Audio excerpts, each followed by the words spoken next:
go anywhere at the end, and let's do this thing. Welcome to Blade HQ, everybody. Today is Monday, February 24th, 2025. Man, I'm doing a hard time with dates today, and we are talking new knives. But first off, we have news on the Crucible front. So for those of you who aren't aware, Crucible is the company that makes a lot of the blade steels we use. Anything that starts with CPM, that's them. And they filed for bankruptcy and put a warn notice out for closure in the state of New York back in December of 2024. And the auction is currently going on. And currently we have one bidder, Steel, a French tool steel manufacturer who does a lot with powders. They would treat the Crucible well. However, it's kind of getting dragged out with objections from a bunch of different organizations because the auction was going and now there's people from unions, from the debtors who Crucible owes money to. There's foreign interests like Steel and their state agencies who are all trying to make sure that everything is done fairly. I will tell you, it was an ambitious schedule to start with as to how we were going to get Crucible sold by that time. Generally, business acquisitions, auctions, sales, bankruptcies take a good long while. So we are a few weeks behind schedule, but I am keeping track. My buddy Rich actually sent me a nice document that helps, that you can track the whole thing on what's going on. And right now we are in a bit of limbo as the judge is waiting on a hearing to decide what is going to happen with these objections. Maybe we'll have some news here in the next month or so, but I will keep you posted. So join us every Monday and I will give you the newest news that we have available on Crucible. But to boil it down for a sentence right now, it is currently up for auction. The leading horse is Steel, and we are waiting on objections to be resolved by a judge from a bunch of different organizations that have stake in the matter. But with that, we will start talking about new knives, starting with something that isn't a knife at all. SOG, the Studies and Observations Group, has released a line of flashlights. And these flashlights are nice. They're running on 18650 batteries. They have a bunch of different sizes, from really small EDC things to like a true thrower that gives you 700 meters of throw. But all of them are very high power. This thing puts out, I want to say 2,500 lumens. So a lot, and because of this bezel, it's quite focused too. So it gives you good throw. I think it gives 200 meters on this guy. This is the M-48, but once again, there's a ton of them. My favorite thing about these new SOG flashlights is the amount of knurling they have and the buttons. These are really oversized rubber buttons, have a nice tactile click. They are just really a pleasure to use every single time I do them. So very exciting, and what I really appreciate out here is the pricing. It's not really ridiculous. Less than $100 will get you this guy, and it is nice. Crowned bezel, nice solid feel, 6061 aluminum, adjustable, sorry about that. Adjustable brightness using this button, but also you can double tap it and get strobe. A great tactical flashlight all the way around. Check out that new line of SOG flashlights, they're really fun. Next up, the much anticipated KalashniCob. So this guy started out as a joke a long time ago. In 2023, we put out an Instagram post that had a corn cob, like superimposed, photoshopped onto the handle of a Kalashnikov. And everybody's like, we want that, we need it. And so we went to Boker and they were all on game. They were all for it. So we have two models now. We have this guy with the plain edge and the dropper clip point blade. This is the one the Boker KalashniCob originally came with. And we also have a dagger with this serrated edge. And we put the serrations on here to kind of look like corn kernels. But for you chef knife people out there, this is actually a scalloped serration. So instead of having points, they round at the top. This is the first time I've ever seen them off of a kitchen knife. I'm not saying that they're not out there, but this is the first I've ever seen. But what they do is they give you the edge retention of a serrated knife, but slicing performance more akin to a plain edge. Gives you a much cleaner cut than the actual sharp teeth on a serration, which I think is super fun, and it looks like corn kernels. Very exciting. These drop tomorrow, so set your calendars because I imagine these will go pretty quick. But the KalashniCob is here, and we love it. Next up, from CIVIVI and from Taylor Martin of Best Damn EDC, we have the Clingman. So Clingman's dome, now renamed to whatever the indigenous name was, Kuohi, I believe, is a mountain. It's actually the tallest mountain in Tennessee and the tallest peak along the Appalachian Trail for all you thru hikers out there. And it's a very special place to Taylor Martin, and he named his knife, which is very special to him, after it. And what I really appreciate about this knife, First of all, Nitro V blade steel. I love Nitro V, and Taylor Martin is a big proponent of it. He uses it in a lot of stuff, and he says, sure, it doesn't have the edge retention of your super steels or whatever, but it's really easy to maintain, and it has enough performance to get everything done. And for somebody who uses knives and carries knives as much as he does, I think that's high praise.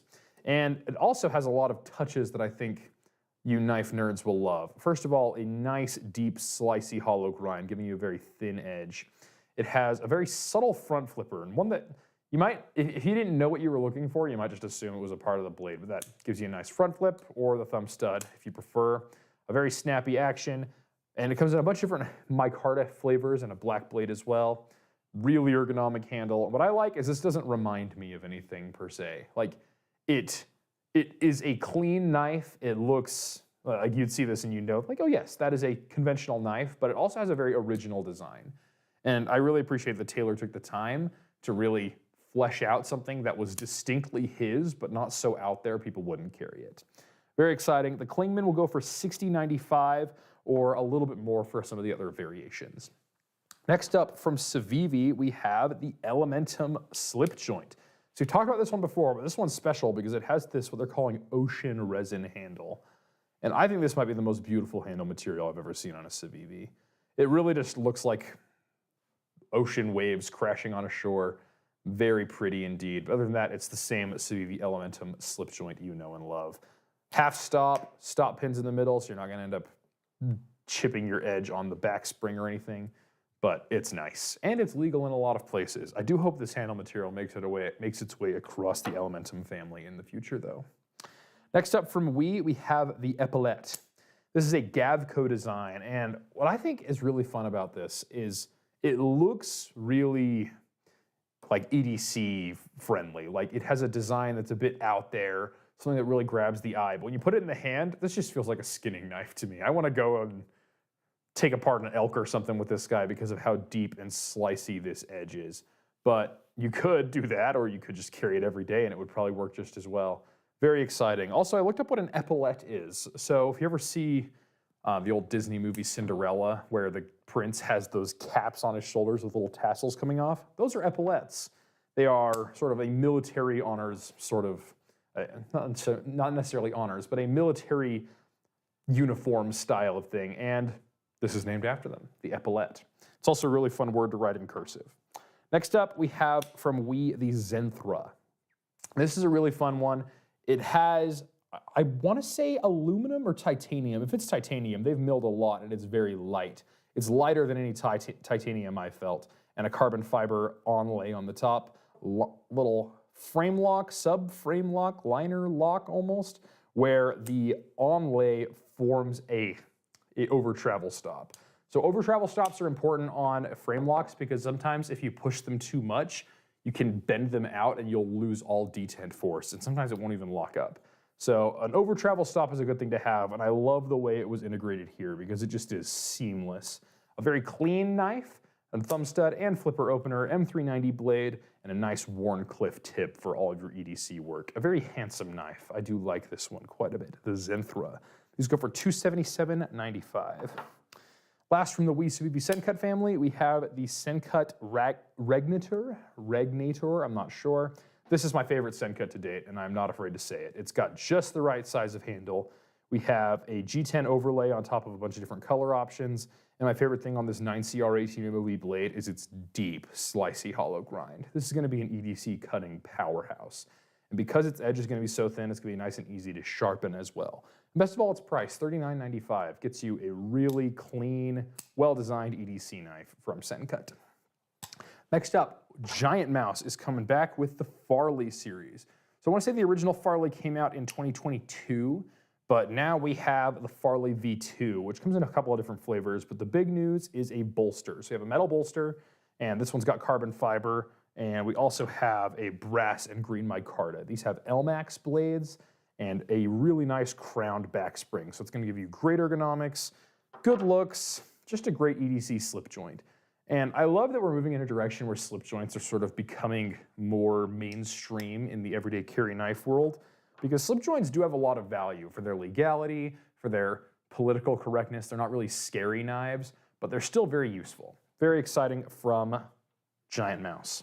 Next up, not a knife, from Vero Engineering, we have the Vortex. So this is a driver, and I believe this might be the most fidgety object ever created by humans, because you have all these little like milled facets in the head, and probably the fastest bearing I've ever felt. Really silent, and it just spins and spins and spins all the live long day. It's a bit pricey. This thing's solid titanium milled. It goes for $220. But it's just super nice. And what I really like is how heavy he made the handle here. So Joseph is a real design guy. I think the word engineering applying to his designs really fits, because he really takes the time to sort of do the engineering it takes to make something new and good. And what I like here is you have enough grip that you can spin, but there's enough width of the titanium here. Sometimes when you have a 1/4 inch bit in here, you put it up against a knife, the weight of the handle is enough to carry the screw through. So it's like spin and it'll screw the whole screw in. It's really quite nice. Very well executed. It comes in this nice ARC Company little wallet thing, and it comes with a couple of bits, but you can fill this out with whatever bits you use most often. Put that whole thing together, throw it in your pack, and you've got a truly next level driver. Very well done, Vero Engineering. And lastly, we have a restock of the Hogue Ballista II. So the Ballista was a auto, and this one is, like, I would not assume that the Ballista II and the Ballista I were of the same series, because this is a lot smaller and very self-defense-y, if that makes any sense. A nice aluminum handle, symmetrical design, and a dagger grind, very small, compact, wicked fast. It's awesome. They are back. They were very popular when they came, and as a friend of yours, I'm here to let you know they are back, and they're going for $239.95. But that is all the knives we have on the table today. You can find all these and more over at BladeHQ.com. Check out the new arrivals section if you want to keep up with what's going on throughout the week, and we will see you all next time. Except everybody here in the live. It's a good time.